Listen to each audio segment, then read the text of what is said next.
Assalamualaikum warahmatullahi wabarakatuh. Perkenalkan, saya Kitan Akna Kaira dengan NIM H1B12885.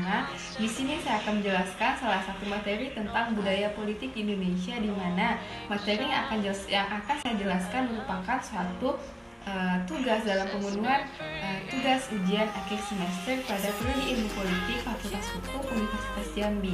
Baiklah, mari kita simak video penjelasan dari saya tentang budaya politik Indonesia. Baiklah, saya akan menjelaskan materi tentang budaya politik Indonesia.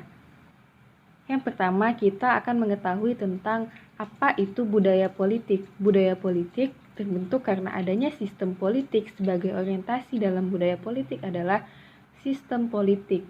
Budaya politik merupakan nilai-nilai pengetahuan, adat istiadat, dan norma-norma yang dianut bersama dan melandasi pandangan hidup warga masyarakat suatu negara. Selanjutnya, budaya politik menurut para ahli atau salah satu ahli yaitu budaya politik adalah suatu susunan yang terdiri dari sikap, kepercayaan, emosi, dan nilai-nilai masyarakat yang berhubungan dengan sistem politik dan isu-isu politik. Ini merupakan suatu pendapat para ahli yaitu Alan Erbal. Selanjutnya, kita akan membahas tentang karakteristik budaya politik yang pertama, di mana terdapat unsur-unsur pengaturan kekuasaan di pemerintah, baik itu di pusat maupun daerah. Dan yang kedua, di dalamnya terdapat proses pembuatan kebijakan oleh pemerintah. Yang ketiga, di mana pola perilaku para pejabat dan aparat pemerintah suatu negara itu dapat dilihat. Yang keempat, terdapat beberapa partai politik dan segala aktivitas di masyarakat. Yang kelima, tidak jarang dalam proses budaya politik ini terdapat gejolak-gejolak dalam masyarakat dalam menyikapi kekuasaan pemerintah. Yang keenam, terdapat political culture terkait masalah legitimasi masyarakat. Selanjutnya, kita akan membahas tentang macam-macam budaya politik, di mana yang pertama yaitu budaya politik parokial, yaitu merupakan suatu budaya di mana tingkat partisipasi politik masyarakatnya masih sangat rendah. Budaya politik seperti ini sering ditemukan di masyarakat tradisional yang sifatnya sederhana. Budaya politik seperti ini terjadi karena ada masyarakat yang tidak mengetahui dan tidak menyadari tentang adanya pemerintahan dan sistem politik. Ini merupakan kita contohkan pada suatu negara yaitu Afrika, di mana pada saat itu masyarakat masih keterbelakangan dan kurangnya pengetahuan masyarakat Afrika tentang adanya pemerintahan bahkan sistem politik. Selanjutnya, ciri-ciri politik parokial adalah yang pertama, ruang lingkupnya kecil dan sempit. Yang kedua, masyarakatnya bersifat apatis atau tidak mau tahu. Yang ketiga, pengetahuan masyarakat tentang politik masih sangat rendah. Yang keempat, masyarakat sangat jarang berhadapan dengan sistem politik. Yang kelima, rendahnya kesadaran masyarakat tentang adanya pusat kewenangan dan kekuasaan di suatu negara. Yang selanjutnya kita bahas yaitu tentang budaya politik kaula atau subjek. Budaya politik ini adalah suatu budaya yang dimana masyarakatnya cenderung lebih maju dari konteks ekonomi maupun sosial. Meskipun masyarakatnya masih relatif pasif, namun budaya politik ini masyarakat sudah mengerti tentang adanya sistem politik serta patuh pada undang-undang dan aparat pemerintahan. Selanjutnya kita akan membahas tentang ciri-ciri dari budaya politik kaula atau subjek adalah yang pertama, adanya kesadaran penuh masyarakat terhadap otoritas pemerintahan. Yang kedua, masyarakat masih bersikap pasif terhadap politik. Yang ketiga, beberapa warga memberikan masukan dari pemerintahan terhadap pemerintah, namun masyarakat kaula telah mau menerima aturan dari pemerintah. Yang keempat, masyarakat mau menerima keputusan yang tidak dapat dikoreksi ataupun ditentang. Selanjutnya kita akan membahas tentang budaya politik partisipan. Ini merupakan suatu budaya politik yang sering dipakai di Indonesia. Budaya politik partisipan adalah suatu budaya di mana masyarakatnya telah memilih kesadaran yang tinggi tentang suatu sistem politik, struktur proses politik, dan administratif. Macam-macam budaya politik merupakan yang paling ideal bagi tumbuh suburnya demokrasi. Hal ini dikarenakan adanya harmonisasi hubungan warga negara dengan pemerintahan. Ciri-ciri politik partisipan adalah pertama, adanya kesadaran masyarakat tentang hak dan tanggung jawab terhadap kehidupan berpolitik. Yang kedua, Masyarakat tidak langsung menerima keadaan namun memberikan penilaian secara sadar terhadap objek-objek politik. Yang ketiga, kehidupan politik di tengah-tengah masyarakat berperan sebagai sarana transaksi. Yang keempat, masyarakat telah memiliki kesadaran sebagai warga negara yang aktif dan berperan dalam politik. Selanjutnya kita akan membahas tentang budaya politik yang berkembang di Indonesia. Yang pertama, dalam konfigurasi subkultur di Indonesia masih beraneka ragam, walaupun tidak sekompleks yang dihadapi oleh India misalnya yang menghadapi masalah perbedaan bahasa, agama, kelas, dan kasta yang semuanya relatif masih rawan dan rentan di India. Selanjutnya, budaya politik di Indonesia bersifat parokial atau kaula di satu pihak dan budaya politik partisipan di lain pihak. Di satu segi masih ketinggalan dalam mempergunakan hak dalam memikul tanggung jawab politiknya yang mungkin disebabkan oleh isolasi dari kebudayaan luar, pengaruh penjajahan, feudalisme, bapakisme, dan ikatan primordial. Selanjutnya, sikap ikatan primordial yang masih kuat berakar yang dikenal melalui indikatornya berupa sentimen kedaerahan, kesukuan, keagamaan, perbedaan, pendekatan terhadap keagamaan tertentu, puritanisme dan non-puritanisme, dan lain-lain, dan isu-isu dari isu lainnya. Selanjutnya, kecenderungan budaya politik Indonesia masih menghukumi sikap paternalisme dan sifat patrimonial. Sebagai indikatornya dapat disebutkan antara lain adalah bapakisme, sikap asal bapak senang. Selanjutnya, dilema interaksi tentang introduksi modernisasi dengan segala konsekuensinya, dengan pola-pola yang telah lama berakar seperti tradisi dalam masyarakat Indonesia. Secara umum, budaya politik terbagi atas 3. Yang pertama yaitu budaya politik apatis atau budaya politik di mana masyarakatnya itu tidak acuh atau masa bodoh dan pasif. Selanjutnya, masyarakat politik mobilisasi, di mana masyarakat ini akan melakukan segala kegiatan politiknya jika didorong atau sengaja dimobilisasi terlebih dahulu. Selanjutnya, budaya politik partisipatif atau budaya politik aktif ini yang diterapkan pada negara yang menggunakan demokrasi dalam negaranya. Selanjutnya, budaya politik Indonesia yang pertama yaitu hierarki yang tegar atau ketat. Masyarakat Jawa dan sebagian besar masyarakat lain di Indonesia pada dasarnya bersifat hierarkis. Stratifikasi sosial hierarkis ini tampak dari adanya pemilihan tegas antara penguasa wong gede dengan rakyat kebanyakan wong cilik. Masing-masing terpisah melalui tatanan hierarkis yang sangat ketat. Alam pikiran dan tata cara sopan santun diekspresikan sedemikian rupa sesuai dengan asal-usul kelas masing-masing. Selanjutnya, kecenderungan patronage atau pola hubungan yang dimana salah satu budaya politik yang menonjol di Indonesia yaitu pola hubungan bersifat individual.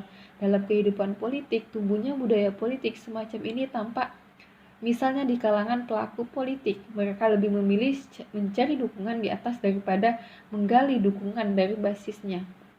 Selanjutnya, kecenderungan neo-patrimonialistik, di mana salah satu kecenderungan dalam kehidupan politik Indonesia adanya kecenderungan munculnya budaya politik yang bersifat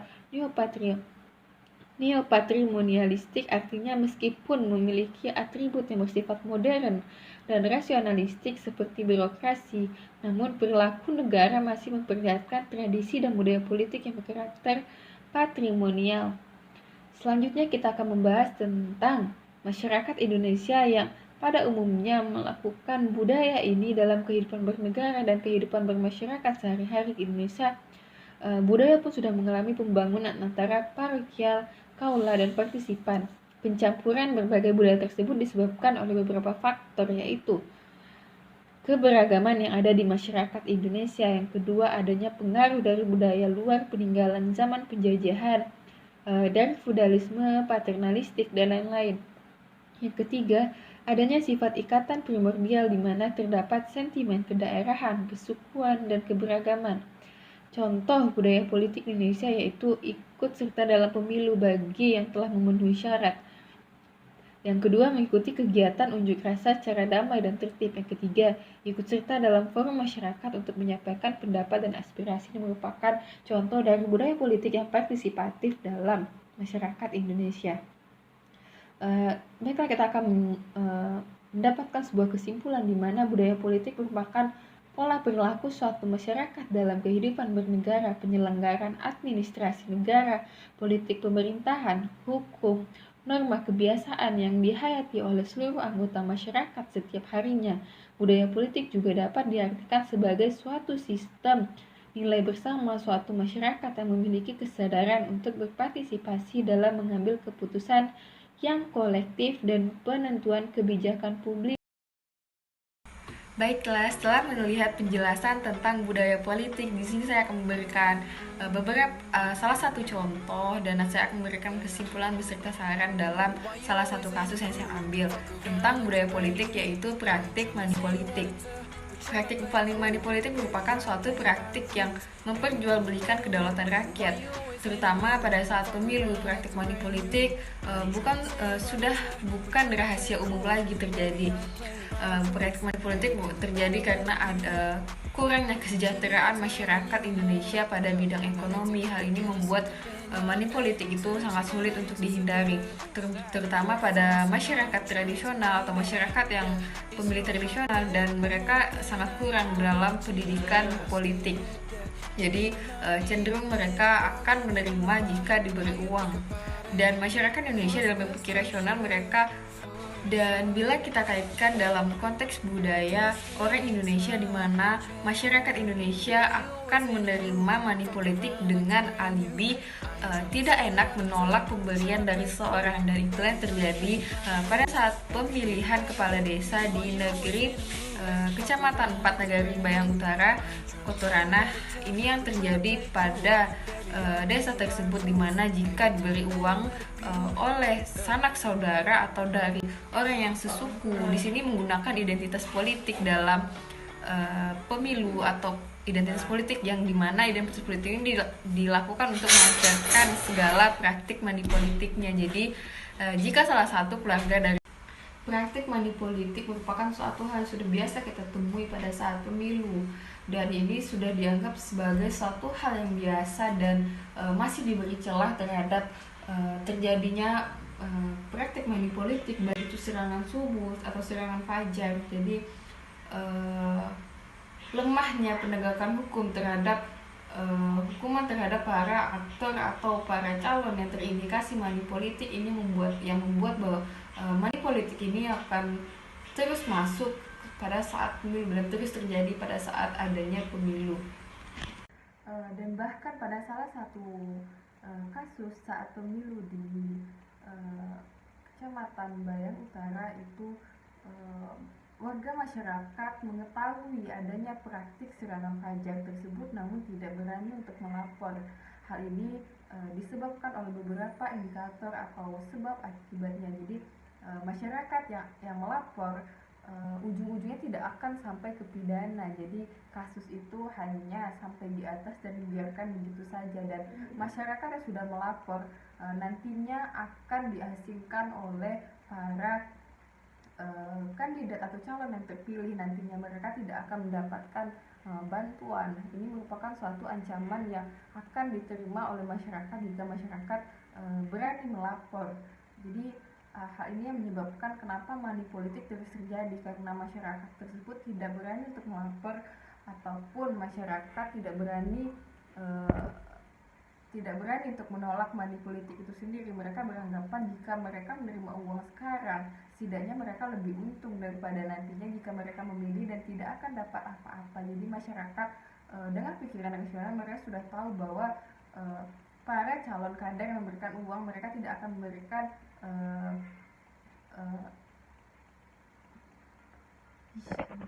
jadi menurut saya masyarakat desa itu sudah bisa berpikir rasional, namun saja hal yang membatasi mereka untuk berpikir rasional adalah tingkat kesejahteraan masyarakat di desa. Mereka lebih memilih untuk mendapatkan atau menjual suaranya dengan uang 200.000 saja, dan mereka dapat makan hari itu. Berbeda dengan jika mereka tidak menerima apapun, walaupun calon atau kader yang terpilih ini akan naik, mereka tidak akan mendapatkan apa-apa karena mereka tahu bahwa para calon yang memberikan sebuah janji-janji saat pemilu dan memberikan uang itu merupakan salah satu calon yang tidak baik, dan mereka sudah mengetahui itu dari awal. Jadi masyarakat berpikiran atau berpikir rasional bahwa mereka menerima uang hari ini atau tidak sama sekali nantinya.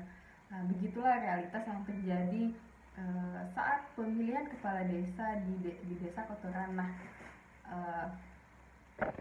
Dan banyak sekali ancaman-ancaman yang diberikan oleh para calon atau para calon yang telah menjabat beberapa periode. Mereka akan selalu memberikan sebuah ancaman untuk mendapatkan suara kembali dari masyarakat. Misalnya dengan ancaman mereka tidak akan mendapatkan bantuan dari desa jika mereka tidak memilih calon itu untuk periode ketiga kalinya. Jadi masyarakat mau tidak mau akan memilih mereka, karena dan menurut saya Bawaslu bertanggung jawab atas segala praktik money politik. Bawaslu harus bisa melakukan pengawasan dan memberikan pendidikan politik saat tentang pemilu kepada masyarakat, terutama masyarakat dengan pemilih yang rata-rata pemilih tradisional. Bawaslu harus berhasil untuk memberikan pemahaman bahwa praktik money politik itu merupakan suatu yang salah, dan masyarakat yang sudah bisa berpikir rasional itu sendiri, mereka harus bisa memikirkan dampak panjang jika mereka memilih suatu pemimpin yang terindikasi money politik. Pasti di dalamnya terdapat kepentingan yang nantinya akan merugikan rakyat itu sendiri. Dan menurut saya, jika melihat dari konteks keramahan masyarakat Indonesia terhadap orang yang datang atau memperlakukan mereka dengan baik pada awal, itu merupakan sesuatu yang tidak salah. Namun dalam konteks pada saat pemilu, masyarakat harus pandai dan cerdas dalam memilah dan melihat bibit bobot dari calon yang akan dipilih. Masyarakatlah yang menjadi penentu utama selain parpol dalam menentukan pilihan. Masyarakatlah yang nantinya akan menerima konsekuensi tentang apa yang telah dilakukan, seperti masyarakat yang tidak mendapatkan kesejahteraan di satu desa karena mereka memilih 3 periode dengan adanya praktik money politik atau adanya peragaan ancaman-ancaman kekuasaan oleh pemimpin. Seharusnya masyarakat bisa untuk melawan, namun karena sulitnya atau lemahnya penegakan hukum terhadap masyarakat yang melapor tentang adanya praktik money politik, itu merupakan satu permasalahan yang krusial, dan itulah alasan kenapa money politik terus terjadi di Indonesia. Lemahnya peran partai politik dan memberikan pendidikan politik, dan lemahnya peran Bawaslu dan melakukan pengawasan pada saat pemilih, ini merupakan suatu sistem yang memudahkan bahwa money politik ini akan terus terjadi di Indonesia. Ilmunya menjadi masalah. Jadi jika untuk bagaimana caranya untuk menghilangkan atau meminimalisir adanya praktik money politik itu, menurut saya itu tanamkan dalam diri sendiri bagaimana kita bisa berpikir rasional. Namun jika targetnya itu kepada masyarakat yang dengan pemilih tradisional, ini merupakan suatu hal yang cukup sulit menurut saya, karena ada suatu ungkapan yang pernah saya dengar bahwa demokrasi akan berjalan lancar jika masyarakat di dalamnya itu sudah sejahtera, di dalam artian karena kurang sejahteranya masyarakat Indonesia terutama di bidang ekonomi. Hal ini membuktikan bahwa praktik money politik akan berjalan terus menerus di Indonesia. Jadi butuh berbagai penyokong yang nantinya akan menciptakan suatu kebaikan dalam sistem politik dan menghindarkan segala praktik money politik dalam masyarakat, baik itu masyarakat dengan pemilih rasional atau masyarakat dengan pemilih tradisional.